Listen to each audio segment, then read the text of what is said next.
Olá, estamos de volta aqui na tela da TV Comunitária de Brasília com mais um programa Brasília Notícias. E neste programa de hoje estamos de volta com as notícias do SINDICEP, Sindicato de Servidores aqui do Distrito Federal, que já está na trajetória aí, na luta, na estrada, por 36 anos já de luta. E são diversas notícias. Nós vamos estar conversando aqui hoje com o secretário-geral do SINDICEP, Otton Pereira, que é o nosso amigo, que está sempre presente aqui nas telas da TV. E também, eu acho que é a primeira vez, né, Mônica Carneiro Machado, que é secretária de Comunicação e Imprensa do SINDICEP. É a primeira vez, Mônica? Primeira vez. Primeira vez já ao vivo aí na rede, no canal 12 na net, no YouTube, Instagram, site, Facebook, né, para a gente estar conversando aí nessa nossa rede integrada. Em breve também entrando na rede do SINDICEP também, YouTube e Facebook, com certeza, para ampliar essa nossa comunicação com a sociedade, né, e com a categoria também, com os servidores públicos aqui da cidade. Então, você é a primeira vez? Eu vou começar contigo, Otton, só ficar de escanteio um pouco aí. Que você já é freguesa aqui, né, já está sempre por aqui. Mônica, então, aí, quem é você, né? Fala um pouquinho de você para nós. Tá bom. Bom, primeiro, satisfação pelo convite, estar aqui com vocês. Eu sou servidora pública federal, eu sou indigenista especializada do quadro de servidores públicos da FUNAI desde o ano de 2010. Então, estou completando 13 anos de serviço público. Trabalhei por alguns anos, 6 anos, fora do DF, né, na coordenação regional da FUNAI Araguaia e Tocantins. E estou aqui no Distrito Federal em atuação na FUNAI desde o ano de 2018. Hoje eu faço parte da diretoria executiva do sindicato na Secretaria de Comunicação e Imprensa. Mas eu sei que você já é quase doutora também, né? Você escondeu esse cantinho seu aí de acadêmica. Ah, sim, eu sou pesquisadora e estou fazendo doutorado no programa de pós-graduação da UNB em comunicação. Qual o foco de pesquisa?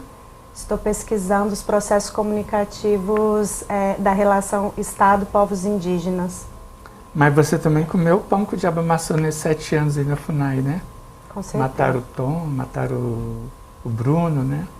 Sim, a gente está no processo de mobilização ininterrupta na FUNAI já tem mais de um ano. Antes disso, os servidores já estavam sofrendo todo tipo de assédio, né? Assédio moral, institucional, inclusive com processos criminais. A FUNAI passou por um período assim, de sucateamento que não dá nem para descrever. E, além disso, por uma perseguição intensa aos servidores, porque a gente estava submetido a uma gestão que era de representantes da bancada ruralista dentro do órgão. Então, o objetivo deles era fazer com que o órgão atuasse contrário à missão institucional, que atuasse contra os direitos dos povos indígenas.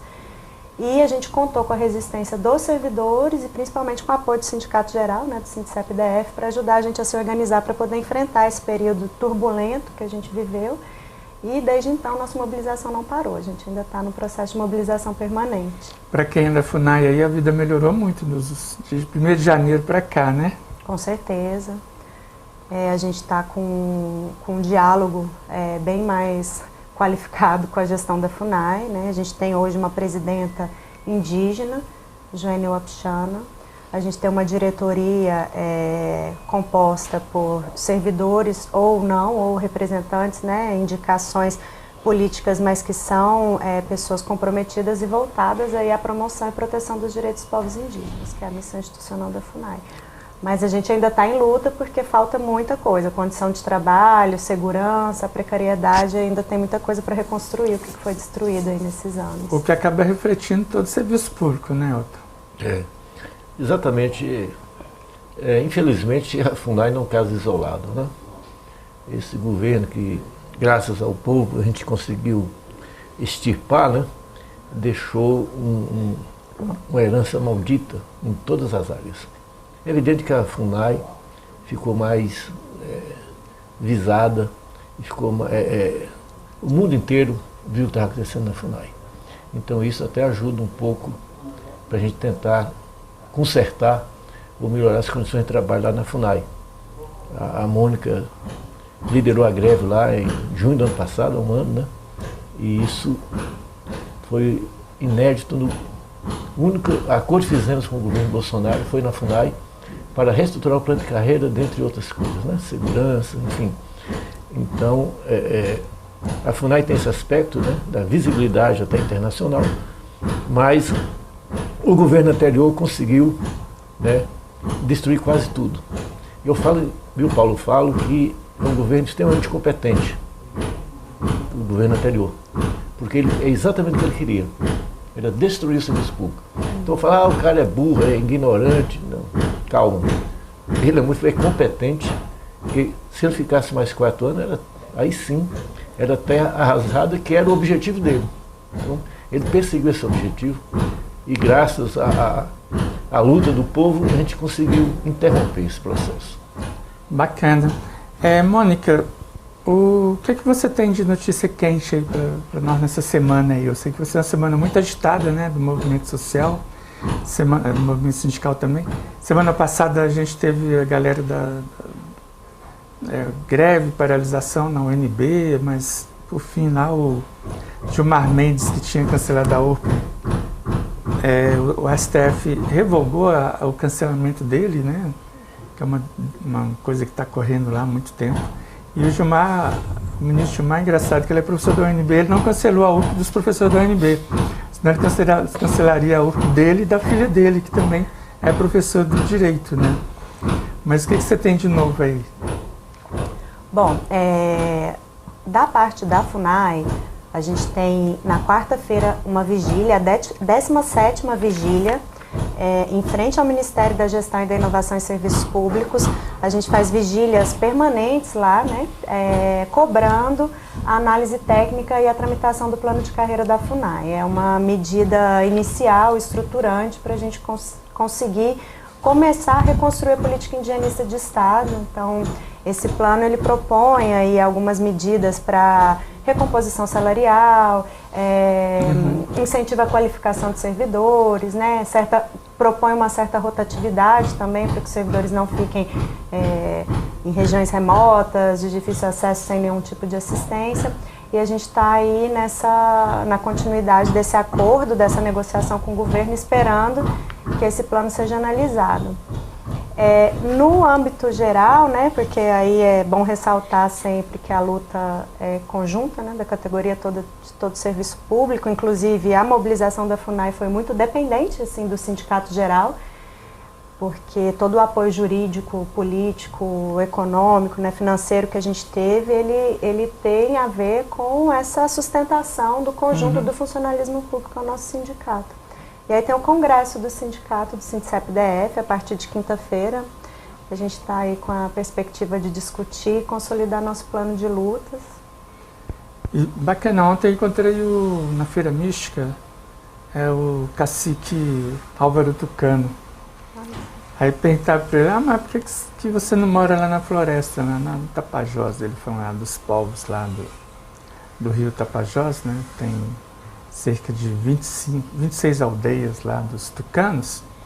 Aí ele explicou, eu achei bacana a explicação dele, que está aqui no Noroeste, né, com os povos indígenas aqui.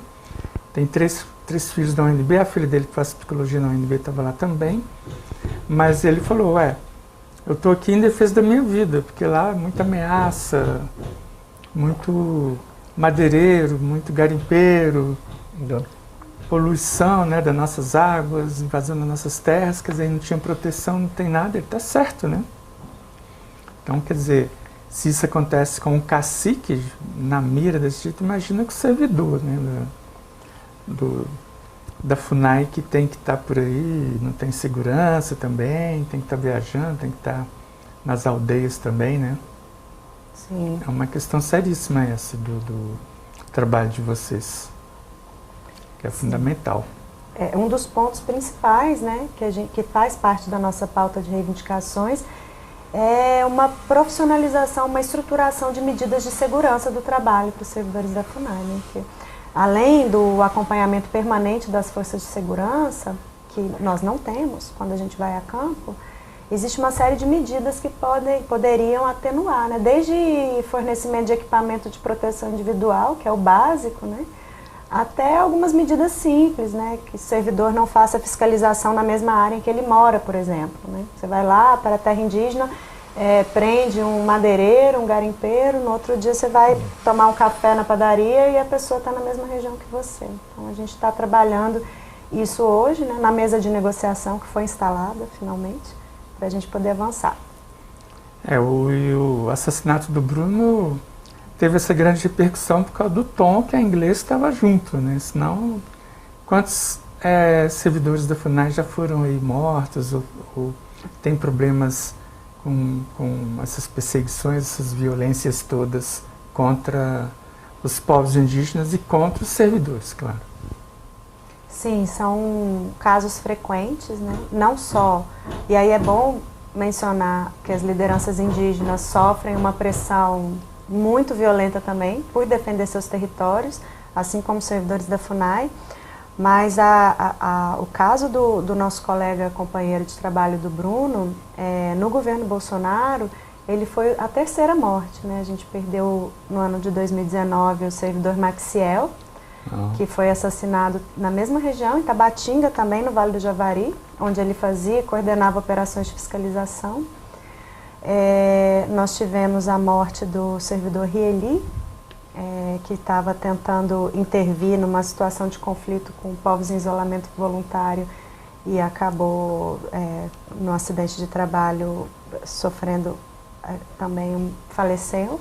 E depois a gente teve o Bruno e o Dom, nesse caso aí que chamou a atenção do mundo inteiro, mas não é esse tipo de ameaça, de intimidação, ele é muito recorrente no trabalho do servidor da FUNAI e principalmente no cotidiano das lideranças indígenas, né, que também precisam ser protegidas nesse contexto. Eu lembro quando, na época do Collor, não lembro mais a data correta, 90, 91, eu fui para Roraima, e de Roraima eu fui para os Yanomamis, porque o governo estava explodindo as pistas clandestinas lá. Então esse caso é muito antigo, né? Desde 91 aí. E eu lembro que o Romero Jucá, que foi líder do Lula depois, era o governador biônico, né? Era governador biônico ainda, não tinha tido eleição. E ele tentou me tirar do avião para que ele não fosse um repórter da Agência Brasil, Radiobras, lá para os Yanomamis. E lá tudo que está rolando hoje eu já tinha visto isso, já fiz matéria isso aí, ó. Então o governo do PT, do Lula, Dilma, não são assim tão inocentes, essa coisa né, bem, questão ali dos Yanomamis contra os povos indígenas, é uma coisa muito mais antiga, né. Mas, Otton, o que é que nós temos de pauta aí, assim, você não vai nem conseguir resumir, porque deve ser muita coisa. É verdade. Nós temos aí, semana teve aí a campanha de erradicação do trabalho infantil, redução da taxa de juros, amanhã mesmo tem nova manifestação na porta do Banco Central, concurso do governo federal. Eu queria até sugerir que o Sindicep fizesse um mapeamento desses cursinhos, que eram cursinhos nazifascistas, para que eles fossem até impedidos de lecionar cursinhos, né? E quem faliu a loja, os caras que faliram as lojas americanas estão aí dominando a Eletrobras. A lei do fake news até hoje não foi votada, e mais um assassinato hoje em escola, lá no Paraná, né? Isso. E o governo Lula aí refém do Centrão e do Lira, que era o Ministério da Saúde, meu Deus do céu. Vamos lá. Se você der conta de tudo aí.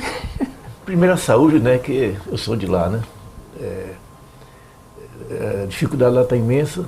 Genocídio Lira, de novo na saúde não, Otton, pelo amor de Deus. O Lira quer porque quer o Ministério da Saúde, né? Por causa do orçamento. Então, realmente será um ponto extremamente negativo. Eu vou aproveitar esse tempo, Paulo, para recolocar aqui a história do congresso nosso, do sindicato, né? Porque o congresso será essa semana, né? E a gente tem dois pontos básicos no congresso. Primeiro, o arcabouço fiscal. O congresso é quinta, não sei se até lá vai estar aprovado ou não, como é que vai ficar isso. Então, na sexta-feira, a gente vai fazer um debate sobre o arcabouço fiscal para ver como combater. Porque mesmo se a gente conseguir no Senado tirar algumas coisas, vai ficar muita coisa ruim. Aquilo que eu falo. A proposta do Haddad e do Lula já não era boa. E o líder, o Congresso, conseguiu piorar e muito. Está no Senado, vamos ver se a gente consegue, o que é que a gente avança no Senado, mas de qualquer forma vai ter que, no Congresso, a gente discutir como esse enfrentar. arcabouço fiscal é uma emenda constitucional 95 mais coloridazinha, né? Só isso. E outro ponto central do nosso Congresso é a defesa do Sindicato Geral. Como a Mônica falou, quando um órgão nosso, um grupo de servidores são atacados, o Sindicato Geral possibilita que todos os outros ajudem ali. Né? O sindicato específico tem uma vantagem que sabe tudo sobre aquele órgão. Mas quando tem um ataque desse, ele fica é uma presa muito fácil para o patrão, no caso o ministro ou o presidente de uma fundação, por aí vai. Né?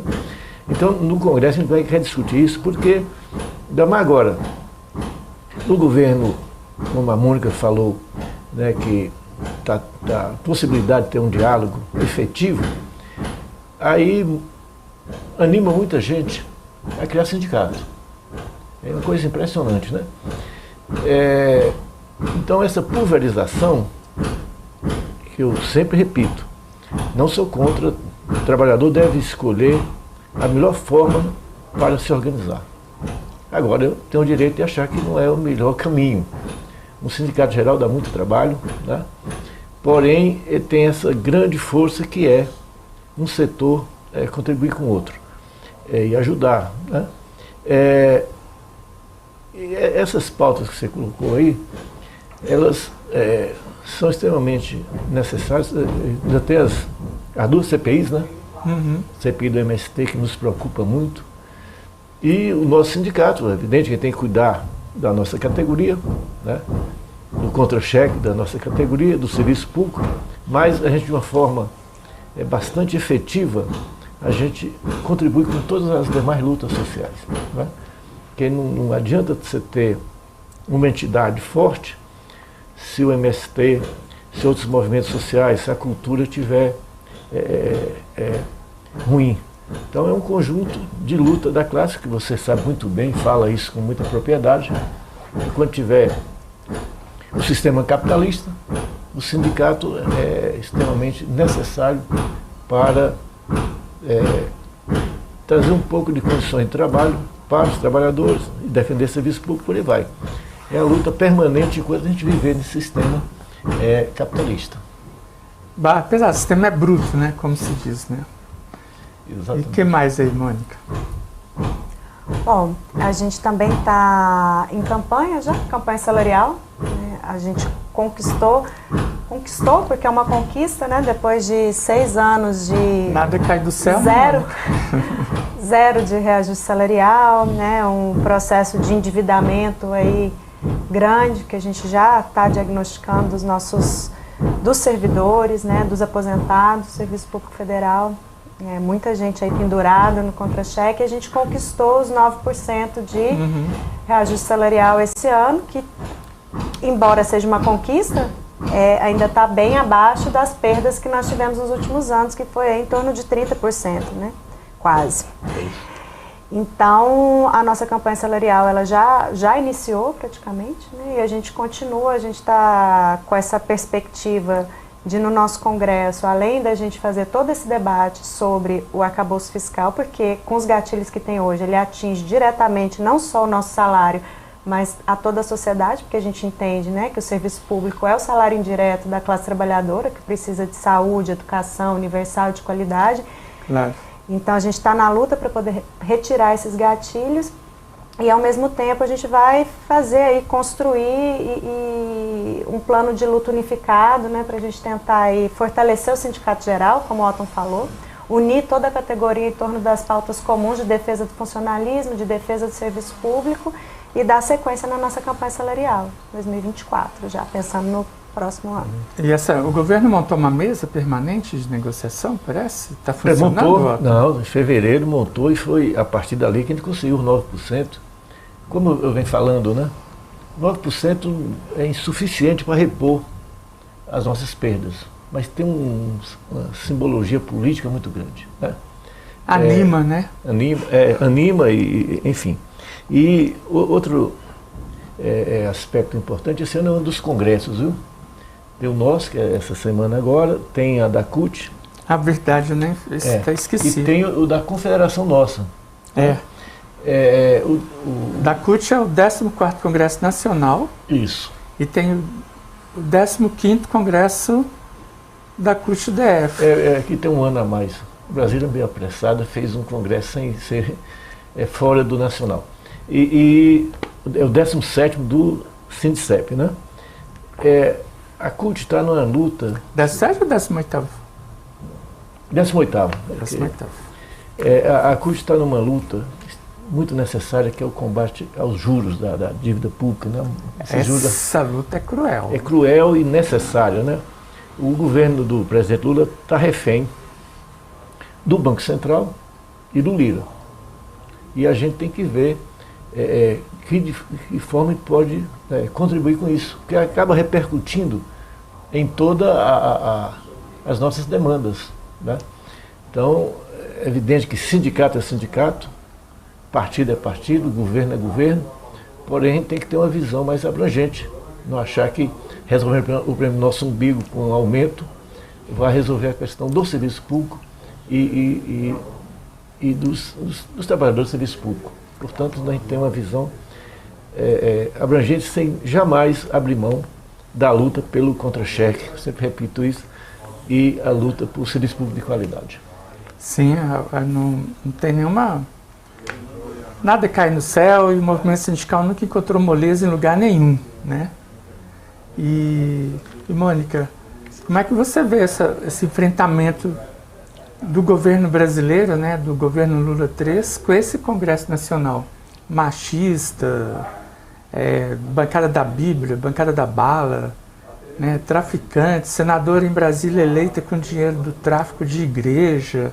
Quer dizer, a gente está numa situação muito complicada, né? Com certeza. A gente está numa situação muito complicada, inclusive a gente chama até esse congresso que ele vem tentando dar golpes, né? Porque ele tenta impor um tipo de projeto político que foi derrotado. O golpismo não para, não dorme nunca, né? Tenta impor um projeto político que foi derrotado nas urnas, né? Então, assim, nós elegemos o governo Lula justamente para melhorar as condições de vida da maioria da classe trabalhadora desse país. A gente elegeu o governo Lula para que a gente não tenha gatilhos, né, e empecilhos para serviços de saúde, serviços de educação, serviços públicos, valorização real do salário mínimo, incentivos, né, programas sociais. Então, com esse congresso, a situação realmente ela é muito dramática. Acho que isso expõe de alguma maneira o problema que a gente tem nas nossas instituições, né? E o que a gente precisa fazer é fortalecer a luta a luta em torno das nossas reivindicações, porque a gente tem certeza que o governo ele só pode contar, né, com o apoio da classe trabalhadora organizada. E a gente está tentando cada vez mais nos organizar para isso, para fazer esse enfrentamento também. Ótimo, estamos chegando aí ao final, né? Já estamos ali com a presença do embaixador de Cuba aqui. Qual o seu recado final aí para a galera aí do Sindicep e também para os nossos telespectadores? Olha, mais uma vez agradecer esse espaço extremamente importante que a gente valoriza, não é? Porque só assim a gente consegue chegar em um maior número de pessoas com as nossas propostas, né? E divulgando, né, a forma que a gente procura organizar para fazer a defesa dos servidores do serviço público. Portanto, gostaria também, dirigindo aos nossos filiados, participe do Congresso, vai ser agora, essa semana. Vai ser onde? Lá na sede do sindicato? Vai ser na própria sede do sindicato. Tá? Já temos mais de uma centena de delegados eleitos. Hoje e amanhã temos as últimas assembleias e gostaria muito que todos participassem com bastante energia, porque o momento é propício, mas depende da gente fazer o enfrentamento, se organizar e ir para cima para realmente ter as condições de melhorar a vida nossa e do povo como um todo. Um detalhe, né? Que então quem participa do Congresso é delegado eleito no local de trabalho com direito a voto e voz, né? Mas direito a voz qualquer um que chegar lá tem. Ou não é tão assim aberto? Ele está estudando essa possibilidade Tem até reunião da Comissão do Congresso amanhã. Porque tem a questão da estrutura, né? Alimentação. A verdade. O espaço, aí, né? A gente vai... A Mônica está aqui, talvez pudesse ver uma forma de transmitir, né? Ao vivo, né? Mas a participação tem problema de espaço físico e estrutura, alimentação, transporte. Boa ideia essa forma. Nesse formato online, a galera pode participar pelo YouTube, Facebook, né, Mônica? Sim, e contribuir, né? A gente teve um período aberto para as pessoas mandarem sugestões, né, com relação aos temas que achavam relevantes, que fossem discutidos no nosso congresso. Depois a gente teve um lançamento, um evento político de lançamento do congresso, que a gente apresentou a tese, e a partir disso já recebemos contribuições também para a tese do SINCEP-DF. E acho que a gente vai conseguir, por meio da transmissão, pegar mais contribuições e atingir mais gente, né? É isso aí. E, Mônica, então, olhando na câmera lá, qual é o seu recado final aí para a galera? Bom, pessoal, fortaleça os sindicatos gerais, participem, servidores públicos participem, se filiem, não fiquem sozinhos, que a gente vai avançar, o momento é propício, e participem do Congresso SINCEP-DF. Bem, eu agradeço muito a presença aqui do Otto, né, nosso grande amigo aí das antigas, a quase doutora Mônica, secretária de comunicação do SINCEP, né, Mônica?